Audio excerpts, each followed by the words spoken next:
Europe 1, il est 6h09. L'Allemagne face à la montée du racisme et de l'antisémitisme. Illustration ce matin sur Europe 1 avec cette polémique sur le journal d'Anne Frank. Oui, on parle de cette classe où certains parents refusent que leurs enfants participent à une sortie scolaire dans un camp de concentration. Refus également quand le professeur demande aux enfants de lire le célèbre journal de la jeune fille juive déportée.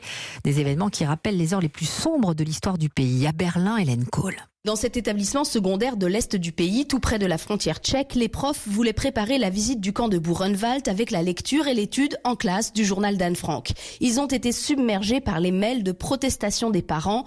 Pour eux, le journal de la jeune fille juive ne présenterait qu'une seule vision de l'histoire et ne serait plus au goût du jour. C'est en fait la reprise d'une des revendications du parti d'extrême droite AfD, qui fait jusqu'à 40% dans cette région et qui demande dans son programme électoral qu'on accorde moins de place à l'Holocauste à l'école. Une forme de révisionnisme qui ne surprend pas Meron Mendel, le directeur du centre Anne Frank de Francfort.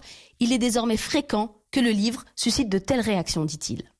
Cela ne vient pas que des parents, mais aussi souvent des enseignants ou même des directeurs d'établissements et des jeunes aussi. C'est un problème qui traverse toute la société. Dans la classe concernée, il y a aussi eu des familles pour défendre la lecture du journal d'Anne Frank, mais ce fait divers illustre ce que disent les études sur l'antisémitisme en Allemagne. Les derniers tabous tombent et les crimes et les délits progressent, plus 20% en 2 ans, avec en octobre dernier l'attaque d'une synagogue le jour de Yom Kippour. Berlin, Hélène Kohl, Europe 1.